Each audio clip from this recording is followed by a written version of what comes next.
Olá, muito boa noite a todos que nos acompanham. Estamos aqui ao vivo para mais uma das nossas lives de terça-feira.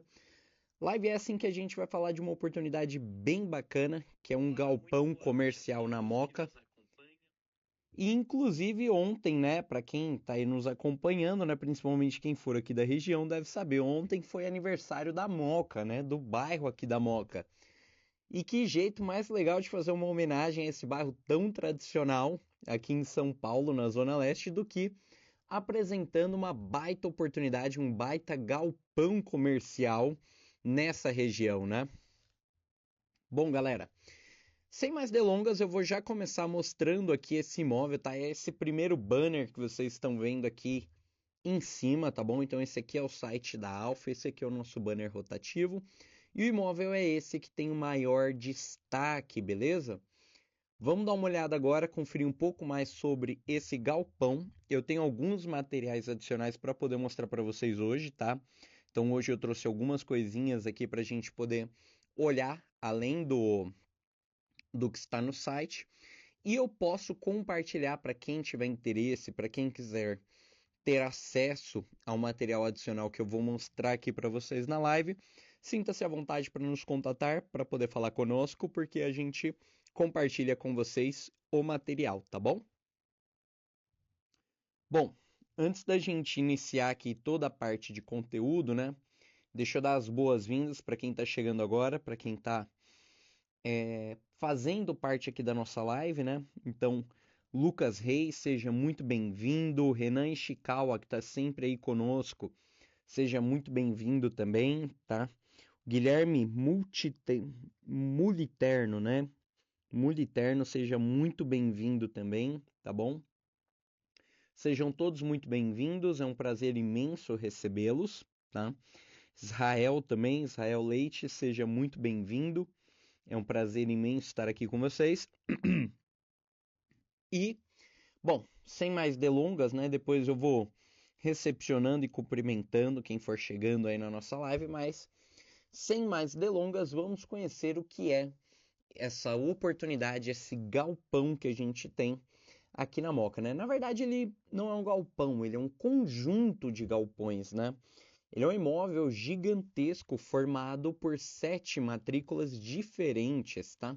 Então a gente tem aqui no nosso site todas as certidões de matrícula, tá? De cada imóvel, tá? Aliás, desculpa, são 4 lotes, né? Então 4 certidões aí de matrícula que formam um único imóvel, tá? Esse aqui, galera, é um leilão extrajudicial, tá bom? Então, o que é muito importante a gente entender são as regras do leilão extrajudicial, tá? As regras do leilão desse galpão, tá bom? Então, vamos lá. Antes da gente falar um pouquinho mais sobre o que é esse imóvel, né? Vamos falar sobre as regras do jogo. Ou vamos fazer o inverso. Vamos falar do imóvel e depois sobre as regras do jogo. Bom, vamos fazer o seguinte. Para a gente não ficar, para a gente conseguir depois falar melhor só do imóvel, exclusivamente do imóvel, vamos falar das regras do jogo primeiro, tá? Então, galera, antes da gente começar a entender melhor o que é essa oportunidade, vamos entender primeiro as regras do jogo e como participar, tá bom?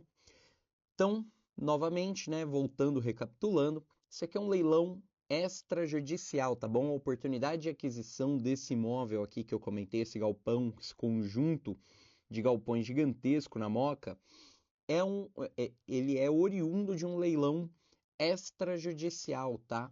Um leilão que teve origem em virtude de uma alienação fiduciária, de um financiamento, tá bom? Então é um leilão que tem suas regras regidas pela Lei 9514, tá bom? 9514 de 97, se não me engano, né? Vê, ó. 95, se digitar aqui 95, isso mesmo. 9514 de 97, tá? Então, essa é a lei que rege as alienações fiduciárias, os financiamentos imobiliários, tá? E é sobre essas regras, né, com essas regras que a gente vai jogar o jogo de hoje, tá? Né, falando jogar o jogo, né, parece que eu nem tô falando de leilão, né? Mas enfim, que a gente vai participar, né, ou pensar em participar, enfim, desse leilão aqui. Galera, leilão de alienação fiduciária, de financiamento, tem uma diferença gigantesca do leilão judicial que vocês estão acostumados a ver aqui nas nossas lives, tá bom? Então a Alfa ela tem predominantemente leilões na modalidade de leilão judicial. Então esse aqui tem uma modalidade diferente, beleza? É um leilão de financiamento, é o famoso, né, como muitas pessoas falam, leilão de banco, tá? O famoso leilão de banco. Deixa eu dar as boas-vindas aqui para quem está chegando, ó. Roseli Feitosa, seja bem-vinda. Daniel Benedito, seja muito bem-vindo. Edinho Souza, bem-vindo. Né? João Paulo também, seja bem-vindo. Andrius Mercúrio, sejam todos muito bem-vindos à nossa live, tá? Bom, mas continuando aqui, né? Então esse é um leilão que tem regras diferentes, tá? Vamos começar com o procedimento em si, né? Como é que funciona o procedimento?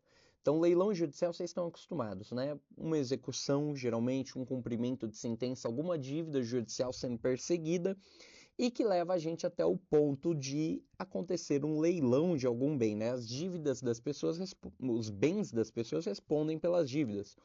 Então, a maioria dos leilões judiciais nasce disso. Há também a possibilidade de ser um leilão que vem aí por exemplo, de um inventário, que vem de uma separação de bens, né? Então, uma extinção de condomínio, né? Então, pode acontecer também, mas o mais natural e mais comum é que seja de alguma dívida que está sendo cobrada judicialmente. Bom, esse caso aqui ele também nasce de uma dívida, né? Então a pessoa fez esse tipo de leilão aqui, o extrajudicial da 9514. Ele vem de um financiamento. A pessoa, o devedor, ele não paga esse financiamento e acaba tendo uma dívida com esse credor fiduciário que pode ser um banco, tá? Os bancos fazem muitos leilões como este, por isso também é conhecido, né, bem famoso como leilão de banco, tá? Bom, galera, não pagou o credor fiduciário, o que vai acontecer? Ele vai consolidar a propriedade na matrícula e vai realizar os leilões obrigatórios por lei. E é nesse momento em que este imóvel aqui se encontra. Existe a dívida, existe a inadimplência, a propriedade foi consolidada e os leilões que a lei obriga o credor a fazer, ele está fazendo aqui agora conosco da Alfa Leilões, tá? Como é que funcionam esses leilões? Primeiro leilão, ele vai ser feito pelo valor do imóvel, tá? Só que veja bem, esse é o valor definido em contrato para essa finalidade. É muito bom lembrar disso, tá? Porque variação mercadológica existe para todo tipo de imóvel, inclusive principalmente para imóveis grandes como esse, tá?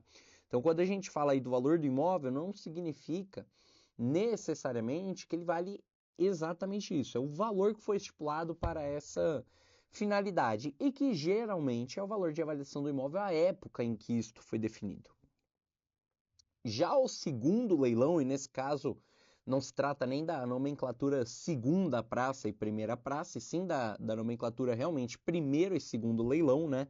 E até o tempo desses leilões é diferente. Então, enquanto no leilão judicial tradicional a gente tem 3 dias na primeira praça, 20 dias na segunda, geralmente, este aqui são 2 leilões, primeiro leilão, segundo leilão. Primeiro leilão do dia 30/7 ao dia 31 de agosto, um mês de duração. Enquanto o segundo leilão é do dia 31 de agosto ao dia 15 de setembro, tá? E aí que a gente vem para a principal diferença, tá? De um leilão de alienação fiduciária para um leilão judicial, tá bom? Principal diferença. Que é o valor. O primeiro valor, como a gente já mencionou, primeiro valor, ele é o valor estipulado e pré-definido em contrato para esta finalidade, enquanto o segundo valor, o segundo leilão, ele não necessariamente terá um desconto. O segundo leilão, ele será, né, o segundo valor para esse segundo leilão será exatamente o valor da dívida. O que isso significa? Que se a dívida for maior do que o valor da avaliação, então o segundo leilão terá um valor superior de lance mínimo em relação ao primeiro leilão. Agora, se a dívida for menor, independente do quanto seja menor, pode ser 90% menor, não importa, o segundo leilão será por este valor. E nesse caso aqui, a gente está diante de uma dívida que tem um valor superior. Por essa razão, é muito mais vantajoso arrematar esse imóvel no primeiro leilão do que no segundo leilão. Porque no primeiro leilão o nosso lance mínimo é de 15.670.000, que é o valor estipulado em contrato para essa finalidade, enquanto no segundo leilão, né, que é baseada no valor da dívida, a gente tem como mínimo 17.769.000 reais, ou seja, 15 milhões no primeiro leilão, 17 milhões no segundo leilão, ou seja, 2 milhões a mais num segundo leilão. Então, de forma alguma, compensa ou tem qualquer vantagem financeira aguardar o segundo leilão para poder participar do imóvel como esse, porque o segundo leilão não apresenta vantagem econômica. O que te apresenta vantagem econômica é o primeiro leilão, que é mais barato, que tem um valor mais barato. E essa mesma regra ela se aplica para todo e qualquer leilão da 9514, né? Pelo menos esses leilões obrigatórios aqui que o credor fiduciário tem que realizar, tá? As variáveis estarão nos valores estipulados em contrato, né? Os valores de avaliação e os valores da dívida, mas a regra sempre vai ser primeiro leilão, valor da avaliação, né? Estipulado em contrato para essa finalidade, e o segundo, o valor da dívida, beleza? Bom, galera, com isso a gente entendeu um pouco mais sobre as regras do jogo para este móvel aqui. Ou seja, uma participação em um segundo leilão aqui, na minha visão, é completamente descartado, tá? Você descarta completamente a possibilidade de pagar 2 milhões a mais. Você vai pagar o menor valor que você puder. Ou seja, a sua data não é 15/9, a sua data é 31/8, tá? É até essa data que você tem que participar para ter o maior benefício econômico possível, beleza? Agora sim, né, esclarecido as regras deste leilão, a gente passa então a entender o que é este imóvel, o que são, né, esse conjunto, né, esses imóveis, esse grande conjunto de galpões, tá? Então vamos começar, pessoal. Isso aqui é um imóvel, como eu falei, gigantesco e que ele vai ter frente para duas ruas, tá? Ele vai estar ligado em duas ruas bem famosas aqui no bairro da Moca.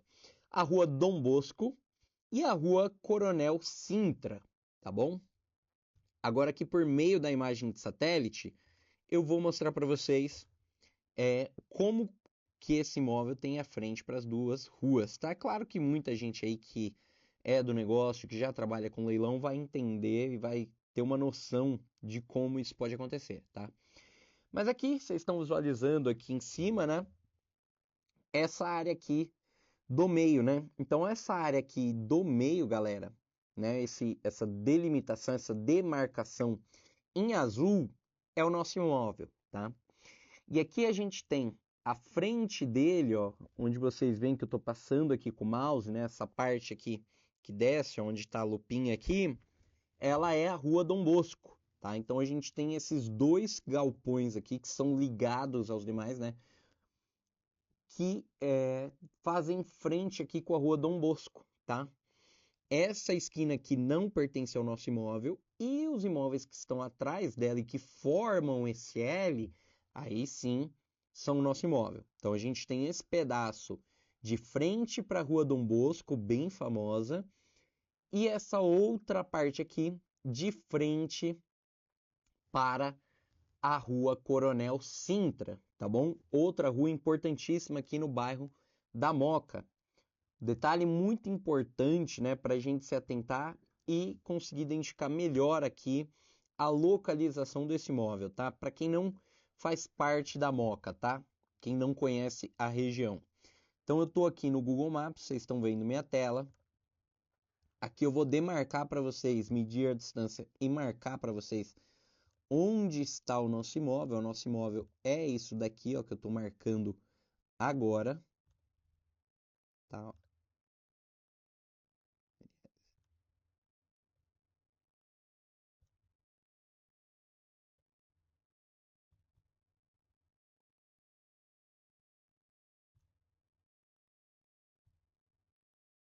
Pronto. Ó, nosso imóvel é basicamente esse aqui que eu demarquei agora para vocês, tá? Beleza, então nosso imóvel é isso aqui. Agora vamos entender onde que ele está. Nosso imóvel está a 2 ruas da Avenida do Estado, tá? Rodovia Chico Xavier e a Avenida do Estado. E ele está a alguns passos de distância, né, seguindo aqui pela Coronel Sintra, da Rua da Moca, tá? Então, o nosso imóvel está entre a Avenida do Estado e a famosa Rua da Moca, tá? É muito perto aqui, ó. Tá muito fácil da gente demonstrar isso aqui. Vamos entender aqui pelo mapa e usando Street View. Aqui nós estamos na Rua da Moca.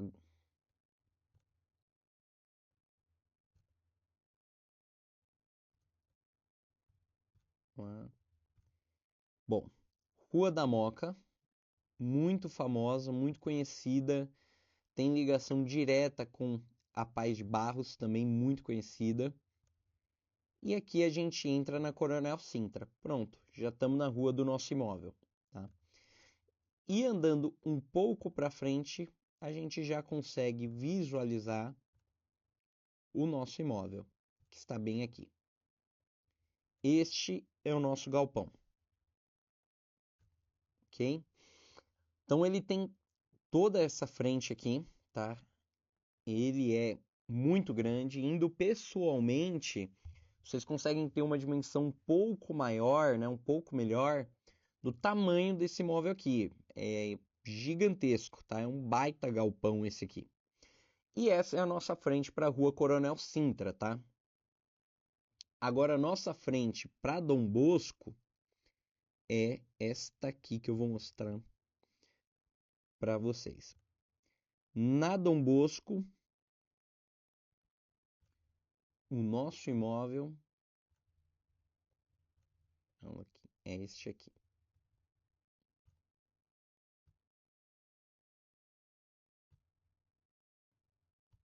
Pronto. Este aqui são os nossos imóveis na Dom Bosco, tá? Então, esse imóvel aqui, tá? Que está todo fechado, atualmente sendo utilizado pelos outros galpões que estão atrás. E este aqui acinzentado, tá? Então, estes são os nossos imóveis com a frente para a Dom Bosco, beleza? Bom, então a gente tem um imóvel numa localização muito privilegiada, tá? Muito próximo à Rua da Moca, quase que por consequência bem próximo também à Avenida Paz de Barros, tá? E muito próximo à rodovia Chico Xavier e à Avenida do Estado, tá? Realmente muito próximo, tá? Deve ter cerca aí de uns 400, 500 metros de distância no máximo, tá? Então é um imóvel muito bem localizado, tá? Muito bem localizado. Agora vamos entender um pouco mais sobre o tamanho desse imóvel e o que a gente pode fazer com esse imóvel, tá? Antes de qualquer coisa, é importante a gente destacar que esse imóvel aqui, ele atualmente, né, até a informação que a gente tinha mais recente, ele ainda estava sendo utilizado, ele ainda estava em funcionamento, né? Aparentemente é que era uma empresa que trabalhava com a distribuição, né? E algumas informações demonstram que até a confecção, né, produção de azeitona, né? Então uma empresa que distribuía, grande distribuidora aí de azeitona, aquelas que a gente compra no mercado, né, enlatada. Vocês conseguem observar que a estrutura do imóvel ela é feita pensando numa maneira de levar caminhão, entrar caminhão nela, né? Aqui são portões muito grandes que a gente tem justamente para conseguir, como eu posso dizer, usar o espaço realmente para questões de logística, tá? Por isso, na minha visão, né, uma empresa de logística poderia se beneficiar bastante de um galpão como este aqui, tá? Vou mais uma vez colocar aqui a frente do imóvel, porque fica mais fácil da gente ver aqui pelo Google, tá? Que acho que a visão fica melhor pra gente daqui, né? Dessa maneira. beleza? Então, galera, empresa de logística aqui, tenho certeza que é uma ótima área, tá? É um ótimo investimento para uma empresa de logística, tá? A empresa até recentemente se parou de funcionar, parou recente, tá? A informação que a gente tinha é que ainda estava em funcionamento, tá? Então, o imóvel por dentro, né, certamente deve estar bem cuidado, pelo menos em condições de funcionamento, né? A gente está tentando viabilizar ali uma entrada nesse imóvel para a gente conseguir fazer um material fotográfico da parte interna dele, né? Muito provavelmente conseguiremos, é bem possível que a gente consiga. Então, em breve, aqui no site da Alfa e nas redes sociais, a gente deve divulgar algum material fotográfico interno desse imóvel aqui, tá bom? Então, continuem acompanhando aí que logo logo deve ter alguma coisa. Inclusive, no próprio site a gente deve em breve colocar também, caso dê certo a nossa visita técnica até o imóvel, beleza? Bom, galera, ok, entendemos quem está no imóvel, né? O que que o devedor fazia? Ele utilizava, entendemos o ramo dele, né? E a possibilidade de ainda estar em funcionamento. A probabilidade é altíssima, tá? Se não está em funcionamento atualmente, parou muito recentemente, porque até o momento em que esse edital chegou para nós, né? O credor confirmou o funcionamento da empresa, tá? Agora vamos falar um pouco do tamanho desse imóvel, tá? Esse conjunto completo, ele vai ter 3.267 metros de área construída, beleza? Até vamos medir aqui, ó. Confesso que eu ainda não tinha medido aqui pela imagem do Google, mas vamos medir só para a gente ver se o Google vai dar uma medida aproximada a que realmente é, tá? Então vamos lá. Tô só dando uma olhada aqui no nosso imóvel, ok. Vamos lá, medir distância e vamos calcular.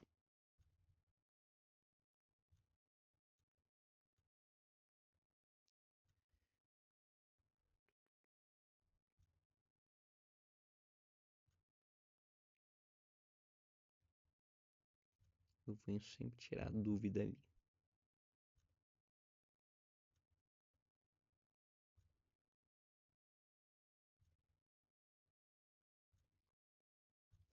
Ó, de acordo com o Google, galera, bem semelhante, tá, ao que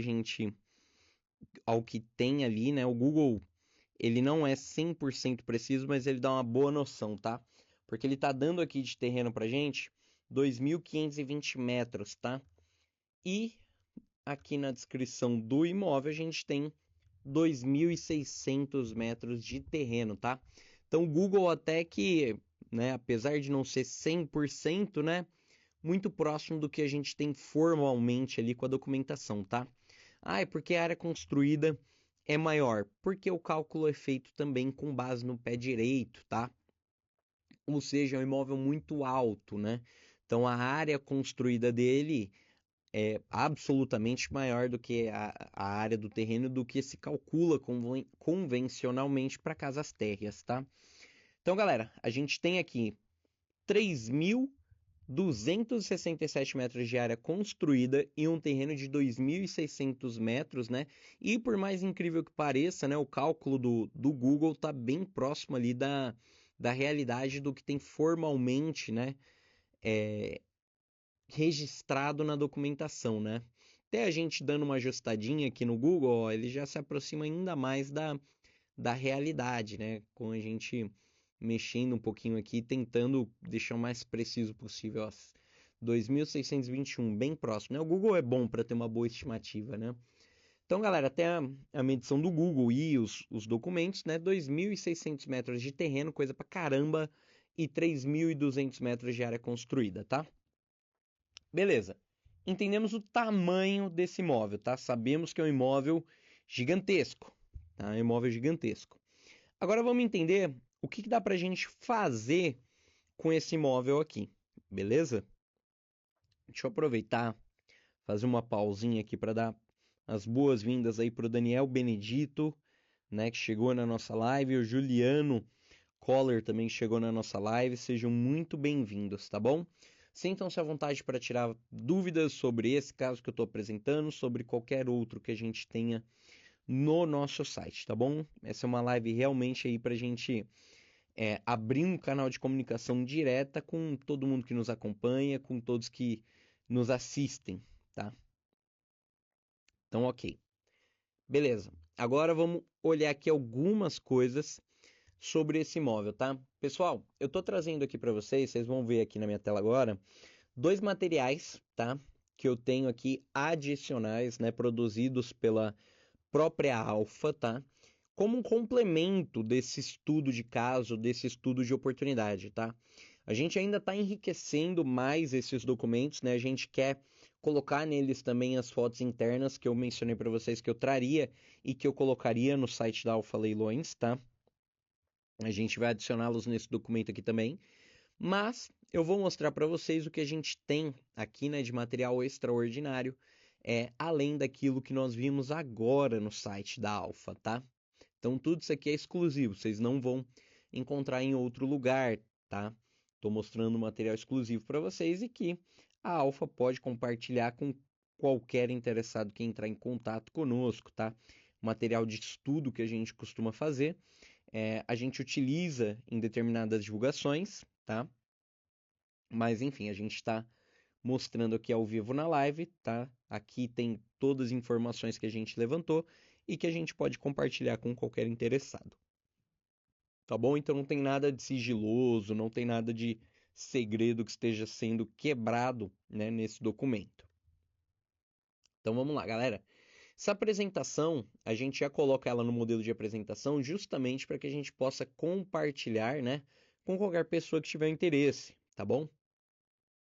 Aqui a gente tem o link, algumas informações formais, né? Então, a gente condensa aqui as informações registrais do imóvel, então matrículas, né? Cartório de registro de imóveis, endereço com a numeração correta, né? As descrições dos bens, né? A gente traz aqui um estudo geográfico regional, tá? Então a gente vai trazer aqui algumas informações a respeito do bairro da Moca, tá? Acredito que ninguém que esteja na live até o momento não conheça a Moca. Se alguém não conhecer, me dá um alô, me diz alguma coisa que a gente fala um pouquinho aqui da região da Moca, tá? Mas é uma região muito... É um bairro muito nobre dentro da Zona Leste, tá? É um bairro muito conhecido dentro da Zona Leste, bairro tradicional italiano, tem muitos restaurantes, tá? Inclusive, até a produção de azeitona aqui neste local é muito estratégico de fato, tá? Bairro tradicional italiano, né? Muito, um produto muito comercializado por aqui, tá?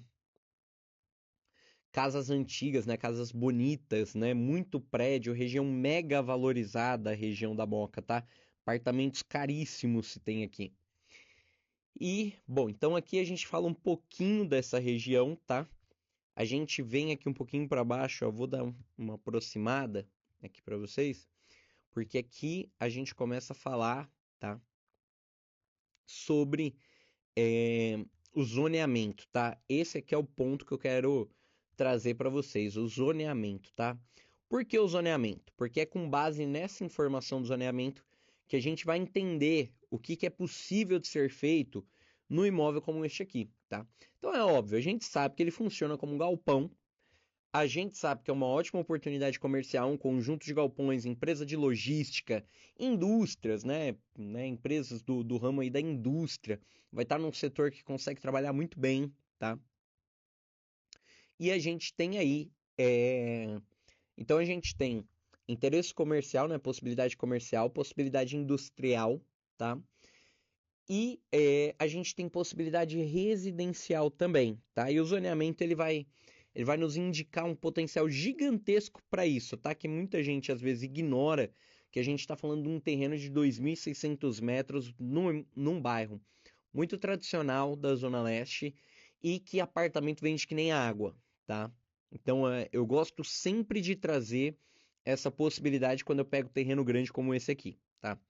Gosto sempre de demonstrar. Então, galera, vamos entender qual que é o nosso zoneamento aqui. A gente está numa ZEIS 3, que é uma Zona Especial de Interesse Social 3, tá? É uma classificação urbanística do município de São Paulo destinado principalmente à promoção de habitação de interesse social e à ocupação de áreas urbanas consolidadas, especialmente terrenos e imóveis subutilizados ou não utilizados, tá? Sua localização em regiões dotadas de infraestrutura, serviço, comércio e transporte público torna esse zoneamento relevante para projetos de desenvolvimento e requalificação imobiliária, tá? Ou seja, é um zoneamento absolutamente aderente ao ponto que eu queria chegar, que é a incorporação imobiliária, tá? Então, além do potencial óbvio industrial e comercial, né? Mais comercial do que industrial nesse ponto aqui, porque a gente ainda está falando de uma zona urbana, né? Então, não é indústria forte, pesada, apesar do tamanho desse imóvel, da vontade que a gente tem de colocar uma indústria grande ali, né? Tem que tomar um pouco de cuidado com esse tipo de imóvel especificamente, tá? Mas o interesse comercial aqui é muito óbvio e algo que pode ser não tão óbvio, né? Mas que é muito aderente é o interesse, né? De requalificação imobiliária para uma incorporação imobiliária, por exemplo, tá? Então a gente tem ainda aqui uma continuação, ó. A ZEIS 3 apresenta potencial construtivo e condições urbanísticas específicas que podem favorecer a implantação de empreendimentos residenciais, desde que observadas as exigências legais de destinação para habitação de interesse social, HS1, né? E bom, deixa eu só fazer conectar aqui o Wi-Fi, porque eu tô, pessoal, num outro celular aqui, um outro dispositivo, né? Acompanhando aqui o chat, né? Para ver quem tá aí falando com a gente, quem tá entrando na nossa live, né? Então vou até aproveitar a pausa, ó. Thaís Batista, seja muito bem-vinda à nossa live, tá bom? Beleza. Então, galera, aqui é o que eu tava falando, tá? A gente tem uma possibilidade, né, uma aderência gigantesca aqui também para incorporação imobiliária, tá? Agora vamos entender um pouco do mercado da região, beleza? Então aqui a gente tem um estudo que apontou que o metro quadrado de comercialização de galpões dentro do padrão desse galpão que a gente está demonstrando, tá? Ou seja, não adianta pegar galpões pequenos, galpões que não tenham a infraestrutura que este tem, porque o preço vai dar diferente. Aqui, aproximadamente o valor praticado de mercado para um galpão como esse, que é até difícil de dizer, porque tem poucas amostras que verdadeiramente ainda estão disponíveis no mercado. E o que eu quero dizer com isso? Você pode entrar no Viva Real, pode entrar no Zap Imóveis e até encontrar galpões lá. Agora liga para comprar, não tem mais. O galpão foi comprado ou está sendo negociado, você não consegue adquirir ele, né? Então são aqueles imóveis utilizados para poder chamar cliente, né? Então, galera, é isso que eu quero dizer quando eu falo de amostras legítimas no mercado, sem ser aquelas utilizadas para captar cliente, né? Então, seguindo esses parâmetros, né, a gente tem uma noção aí de comercialização de R$ 15.000 o metro quadrado, tá? R$ 15.000 o metro quadrado, beleza? Claro, aqui pode haver uma variação, tá? Então, aqui está cravado numa média, tá? Tá cravado numa média.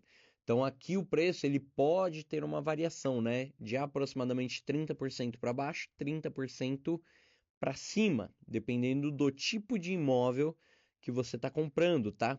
Galpões menores tendem a ter um preço muito mais elevado e muito mais próximo aí dos 17, 18 mil reais.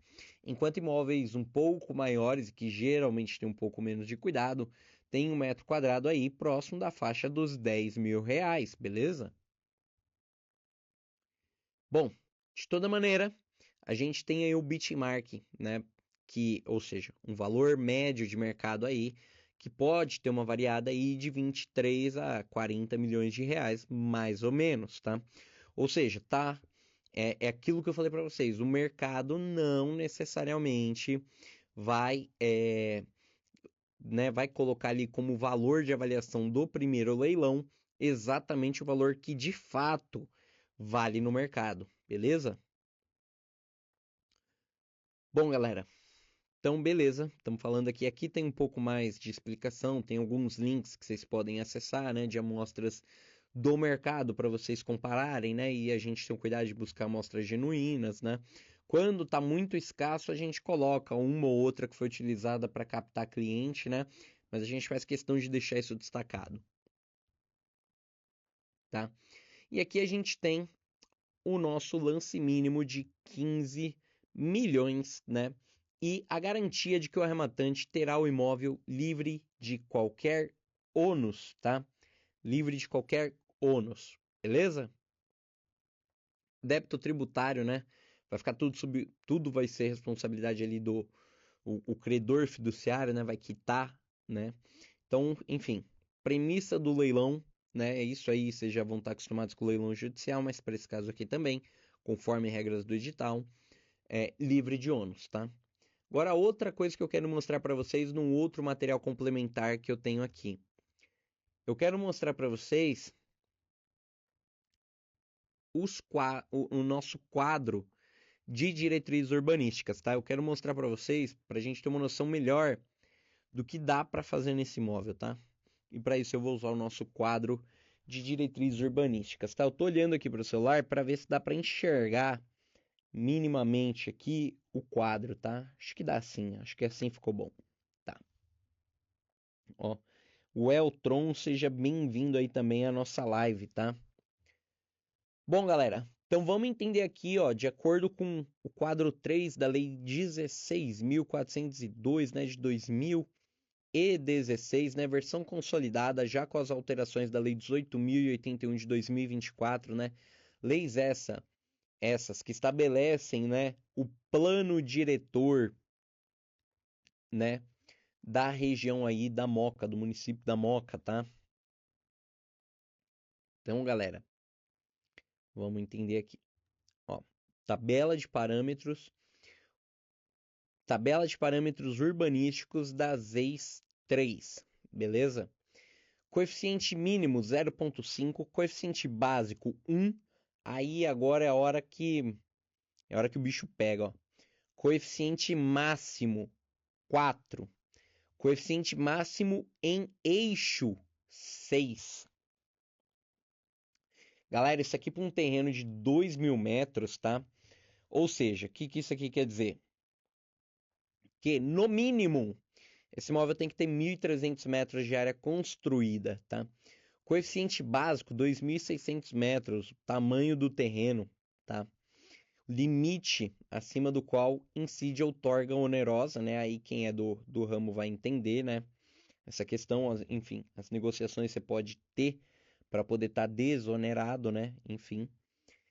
Coeficiente máximo, 10.000 metros de área construída, galera. 10.000 metros de área construída é muita coisa, tá? Muita coisa. E coeficiente máximo em eixo, né? O aumento de 50%, e aí o nosso coeficiente vai para. E aí a nossa metragem, a nossa construção, ela vai para 15.000 metros, tá? Então a gente tem aí 15.000 metros de possibilidade aí de construção dentro desse terreno, né? Então o que a gente tem consolidando tudo? A gente tem um zoneamento, né, muito aderente à requalificação imobiliária e abrindo uma margem, uma possibilidade gigantesca da gente fazer incorporação imobiliária, e a gente tem um zoneamento, tá, que indica uma possibilidade magnífica, que uma possibilidade que mostra uma viabilidade técnica, né, de construção de mais de um bloco de prédio, tá? Muito mais que um bloco. Ou seja, a gente consegue fazer uma grande incorporação imobiliária aqui usando os 10 ou 15 mil metros que a gente tem de acordo aqui com o plano diretor, com a lei de zoneamento, tá? Taxa de ocupação máxima 0,70, tá? Ou seja, 70% do nosso terreno, tá? 70% do nosso terreno. Ou seja, 1.831,90 metros a gente pode ocupar do nosso terreno, tá? Em 1.800 metros quadrados, né, podendo construir 10 mil metros, né, dá para verticalizar um prédio gigantesco, galera. Tá? Aqui a gente tem também gabarito de altura máxima, né? Aí fala, como é que a gente, né? Tem certeza que posso construir alto aí, verticalizar legal? Gabarito de altura máxima não existe, não tem limite para o quadro 3, tá? Altura regida por recuos, taxa de ocupação e legislação aeroportuária e de tombamento. O plano diretor não coloca um limite no gabarito de altura, tá? Aí realmente você vai ter que olhar a lei aeroportuária, né? De tombamento e fazer uma base com base na taxa de ocupação que você tem, tá? Ou seja, dá para subir muita coisa aqui. Recuo mínimo da frente 5 metros, tá? Recuo da lateral até 10 metros, né? 3 metros acima NA, né? Então, nota, dispensáveis conforme artigo 66, enfim. Recuo lateral, galera, 10 metros, tá? 10 metros de recuo lateral, tá? E 5 metros, 3 metros, né? Enfim, mas vamos lá, de 3 a 10 metros de recuo lateral, 5 de frente, tá? Cota máxima de terreno por unidade, tá? Você não tem um teto de densidade, ou seja, você pode ter alta densidade de unidades, ou seja, mais uma vez, pode verticalizar à vontade, ter uma densidade de unidades gigantesca, tá? Olha como esse zoneamento é aderente à incorporação, galera. Sabe, é uma possibilidade que a gente coloca em meio a um galpão comercial que é para quem é investidor ou para quem quer comprar para revender, pode começar a fazer muito mais sentido fazer realmente uma requalificação imobiliária aqui nesse imóvel, tá? Começa a ser muito tentador, porque, sinceramente, os parâmetros aqui, a aderência ao negócio é gigantesca, galera. É muito, dá para ver muito dinheiro aqui, tá? A possibilidade gigantesca. O potencial construtivo desse imóvel aqui é gigantesco, tá? Gigantesco mesmo, beleza? Tem muita coisa aqui que a gente pode fazer para esse imóvel, tá? Bom, galera, tem muita coisa aqui nesse material, tá? Olha, ele é gigantesco, tem muita informação aqui relevante, tá? E para quem quiser, tá bom? A gente consegue compartilhar todo esse material, tá? Com todo mundo que está aí nos assistindo. Mas eu quero convidar, então, quem quiser o material, né? Basta mandar uma mensagem aí pra gente, tá? Me manda um direct, alguma coisa que eu compartilho ambos os materiais com vocês, tá? Mas, galera, o que eu quero dizer com esse móvel aqui? Esse móvel, ele tem mais de uma possibilidade de fazer muito dinheiro com ele, tá? Então a gente tem aí já um potencial evidente, óbvio, comercial, tá? Industrial, né? Dependendo da área da indústria, dá para colocar também, tá? A gente tem uma possibilidade gigantesca para empresa de logística, tá? Então, logística também é uma boa de trabalhar aqui. E a gente tem uma aderência gigantesca, né, a empreendimentos imobiliários, a verticalização, né? E a construção aí de prédios, de unidades residenciais, ele tem até algumas exigências de faixa de renda para determinadas unidades, sabe? Dá para fazer um projeto muito legal em cima desse terreno aqui, tá? A gente tem outros prédios aqui na região, tá? A gente tem inclusive um vizinho ao nosso aqui, tá bom? Então, o nosso imóvel tá aqui e bem na frente, ó, a gente tem um condomínio, tá? Bem na frente mesmo. Em um terreno menor do que o nosso, a gente tem aqui este condomínio, beleza? Bem de esquina. Então, parâmetro, né, de comparação para saber, para calcular um VGV, não vai faltar, tá? Não vai faltar. Muito possivelmente um mercado aquecido, né, por conta da compra, da venda dessas unidades dos prédios vizinhos, né? E a gente vai ter aqui um prédio que vai ter basicamente, né, uma vantagem gigantesca se for incorporar aqui, que é ele não tem prédios do lado, né? Então a gente tem a vista livre de quase todos os andares, tá? É outra situação que aumenta muito a liquidez dos imóveis, né? Facilita a venda das unidades, né? Então, galera, potencial gigantesco para incorporação imobiliária, de verdade, tá? Então, galera, esse foi o imóvel de hoje, tá? Essa é a nossa grande oportunidade, né? Na Moca. Um imóvel gigantesco, são 3.200 metros de área construída num terreno de 2.600 metros, tá? Vocação comercial gigantesca, empresa de logística, empresa do ramo alimentício, tá? Pequenas indústrias, e a gente tem ainda uma aderência gigantesca a perfil, né, para incorporação imobiliária e para verticalização, tá? Temos diversos materiais adicionais que podemos compartilhar com todo mundo que tiver interesse, tá bom? E a pedida mínima aqui, né, o lance mínimo desse imóvel é de 15.670.000 reais. Esse leilão termina dia 31 de agosto às 14 horas, tá bom? Então não percam essa oportunidade, dá para se juntar várias pessoas para poder arrematar esse imóvel aqui, tá bom? Então se tiver alguma dúvida, pensar em alguma forma de viabilizar o negócio, entre em contato com a gente com antecedência, porque se for no dia, pode ser que não dê tempo da gente ajudar a viabilizar da maneira que você está querendo, e por conta disso pode ser que você perca a oportunidade, não tenha tempo hábil de entrar numa disputa, ou até perca a oportunidade por entrar sem instrução, às vezes fazer algo que não pode, tá? Então, entre em contato antecipadamente para poder avaliar as estratégias conosco, tá bom? Baita oportunidade, 15.670.000 reais, dia 31/8 de 2026 deste ano, tá chegando, tá bem próximo, às 14 horas, tá legal? Pessoal, live de hoje vai ficando por aqui, agradeço a todos que nos acompanharam, que assistiram aqui até o final, lembrando que para quem tiver interesse no material adicional, só mandar um direct que a gente compartilha, tá bom? Uma ótima semana, bons negócios a todos e até a próxima. Tchau, tchau!